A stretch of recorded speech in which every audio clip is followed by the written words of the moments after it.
vu sur les nets. Aujourd'hui, nous avons prévu quelques vidéos dont nous allons examiner plus de la réflexion. On a prévu cette vidéo des Simpsons, c'est un dessin animé américain qui prédisent toujours de choses qui arrivent par coïncidence. On ne sait pas si c'est la coïncidence ou ces gens vivent bien avant que nous les vivions. Ils disent toujours de choses et ces choses s'accomplissent. Nous suivons la vidéo et nous aurons plus de détails. L'année 2024 va être très chaotique. Les 3 prédictions folles des Simpsons pour 2024 la rendent encore plus étrange. La première s'est déjà réalisée. La troisième est la guerre entre les États-Unis et la Chine. Dans un épisode, un présentateur de nouvelles annonce tristement que l'Amérique et la Chine ont déclaré la guerre. Une grande attaque nucléaire est prévue pour atteindre nos côtes dans l'heure qui suit. Avec ce qui se passe dans le monde actuellement, il y a une forte chance que cela se produise. La deuxième prédiction concerne le virus de 2024. Les Simpsons prédisent une nouvelle épidémie de virus en 2024. L'épisode montre comment un burger mène à une apocalypse zombie après que des vaches de haute qualité soient transformées en sauce de viande et données à manger à des vaches. Ensuite, les humains transforment ces vaches en burgers et les mangent, devenant ainsi des zombies. La première prédiction concerne l'inflation mondiale et la crise économique. Les Simpsons prédisent une crise économique pour l'Amérique en 2023. Dans un épisode, un homme dit à Homer que l'anarchie et la fin de la civilisation sont imminentes en Amérique. Mais Homer répond que l'Amérique ne peut pas s'effondrer, car nous sommes forts, comme la Rome antique. Pensez-vous que 2024 sera une année normale? Ou est-ce le début de la fin? Partagez vos pensées. Comme nous avons vu et écouté aussi les prédictions des Simpsons, ils ont toujours des prédictions exactes. Vraiment, ça tombe exact. Ils ont prédit sur peut-être la mort du président américain qui a été à 80% de la réussite parce que Joe Biden a été vraiment touché par le bal mais qui n'a pas perdu sa vie. Donald Trump plutôt, qui a été touché par ce bal mais qui n'a pas perdu sa vie. Mais aujourd'hui, nous avons vu dans ces prédictions de 2024 où il déclare une guerre nucléaire entre la Chine et les États-Unis et aussi d'un nouveau virus qui sera en 2023, aussi de burgers qui était pourri bien sûr de viande, des approvisionnements pour ce virus, de ces nouveaux virus. Est-ce que tu suis ces dessins animés? Bon, c'est pas vraiment connu ici en Afrique, vu que ce sont des dessins animés américains. Il y a des gens qui s'ennuient avec ça parce qu'il y a plusieurs épisodes, mais quand même, vous connaissez Simpsons quand même. Oui, moi j'ai commencé à suivre les Simpsons depuis toute petite déjà, depuis que je grandissais. J'aimais bien les dessins animés qui sortaient de l'ordinaire, qui n'étaient pas ordinaires. Et à l'époque, je suivais ça sous un autre angle. Je me disais, je vois le père Homer qui est bête, je vois la fille Lisa qui est surdouée et Bart qui est un peu un bad boy et leur enfant et la femme, et Marge. Et j'aimais bien leur voix, j'aimais bien comment ils ont fait leurs épisodes. Mais après, en grandissant, c'est quand je me suis rendu compte que ce qu'ils prédisaient dans leurs épisodes s'est réalisé vraiment. Alors, c'était un peu étonnant. J'ai un peu fait des recherches, mais j'ai trouvé que des fois, ça ne sortait pas vraiment de l'ordinaire. Il y a d'autres gens qui ont dit qu'ils sont mystiques, ils prédisent l'avenir. Et il y en a d'autres qui ont eu un raisonnement assez scientifique en disant que les réalisateurs de ces dessins animés, le plus souvent, sont des professeurs sur Harvard. À Harvard, déjà, la prestigieuse université du monde. Ouais. Et donc, ils sont surtout, ils sont plus intelligents. Et quand ils anticipent d'autres événements, c'est sous base de quelques calculs qui doivent nécessairement tomber exacts. Des fois, ça tombe exact, des fois, ça tombe pas très loin. Alors, scientifiquement, ils ont prouvé que c'est possible. Mais d'autres disent que mystiquement, c'est eux qui prédisent ça, c'est eux qui disent que... David, je ne trouve même pas que peut-être ces gens vivent avant nous. Bon, C'est comme s'ils ont vraiment vécu avant nous, parce que dire de choses qui arrivent, on ne sait pas ça va arriver ou pas. Mais vraiment, il y a beaucoup de choses qu'ils ont prédit et ça s'est réalisé. Et on s'est dit, est-ce qu'il y aura encore un autre virus ici? bon, dans la logique des choses, on dirait que c'était comme si ces gens, comme vous venez de dire, qu'ils ont vécu avant nous.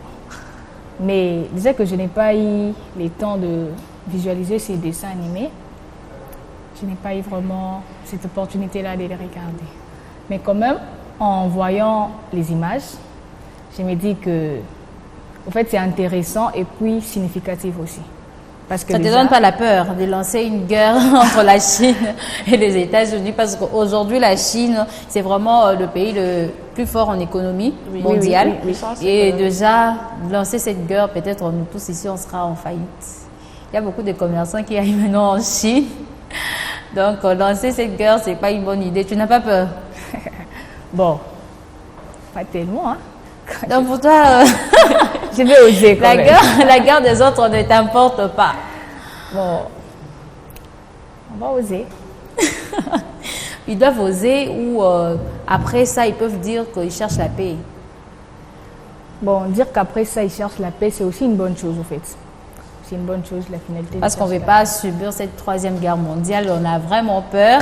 Et nous allons passer aux deuxième vidéo et commenter après.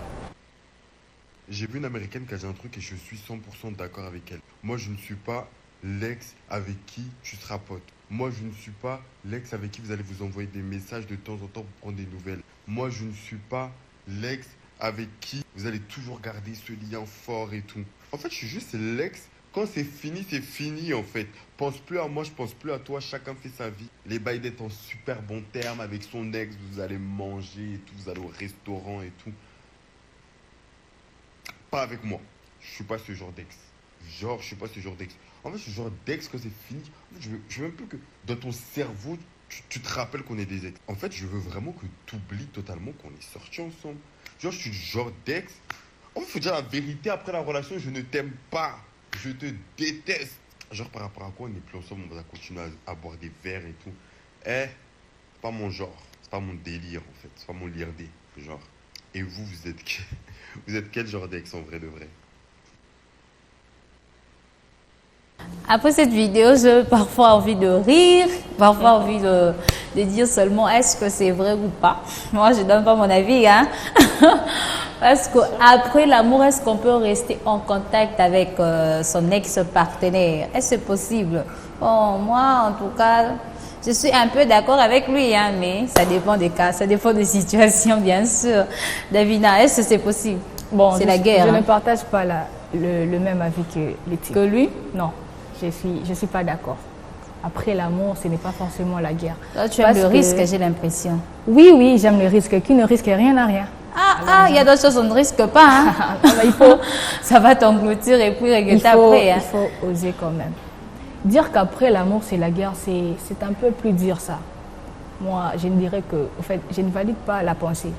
Après l'amour, tout en sachant que les relations déjà, c'est important. C'est important de garder des bonnes relations parce qu'on ne sait jamais ce que la vie nous réserve, on ne sait jamais qui est celui-ci, qui est celle qui pourra nous aider au lendemain. Alors je ne trouve pas la nécessité de créer une guerre après l'amour. Peu importe que ce n'ait pas marché entre les deux, alors cela ne signifie pas qu'il faut avoir la guerre. On ne fait pas la guerre. Fidélisme. Si ça n'a pas marché, bon, autant toi, tu de conserves ça seulement comme ça, il faut les conserver. Il faut des fois fuir, hein. En tout cas, moi, à mon humble avis, je pense qu'il a 50% raison. Donc, tu partages quand même son avis. Je suis partage contente. Quand même son avis. Il a raison à 50%. Pourquoi?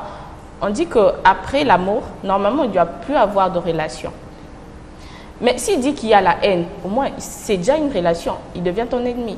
Et moi, je me dis qu'après l'amour, on n'est pas obligé d'être ennemi. On n'est pas obligé d'être en relation. Juste comme ça.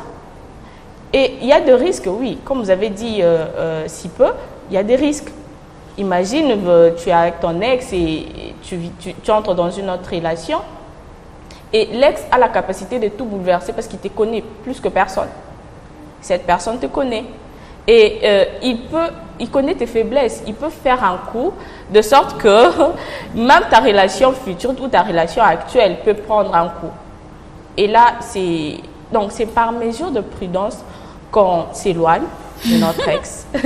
Par mesure de prudence, parce qu'on sait qu'on est faible, vraiment, on est faible. Ouais. Et devant notre ex, encore moins, on est encore plus plutôt, encore plus faible devant notre ex. Alors, nous ne pourrons plus rester dans une relation où aller au resto, aller au bar, aller par-ci ou par-là, on ne peut plus. Mais au moins, ça ne reste pas, ça ne fait pas de lui notre ennemi. Il reste une personne qu'on a connue, une personne qui a contribué à notre vie. Et donc, on sera toujours reconnaissante que la personne soit passée dans notre vie, mais au moins, la relation est finie. La relation ne tient plus. Alors, on ne peut pas faire d'autres choses. Cela ne va pas de soi, en tout cas.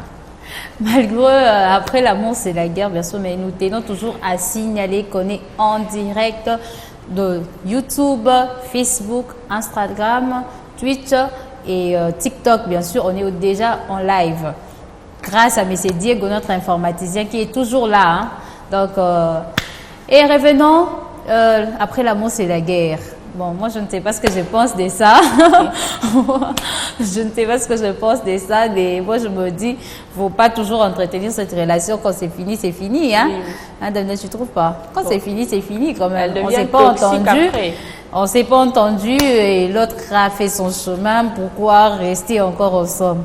Bien sûr. Donc, après l'amour, c'est fini, non? C'est fini. Oui, c'est fini. Il part pour du bon.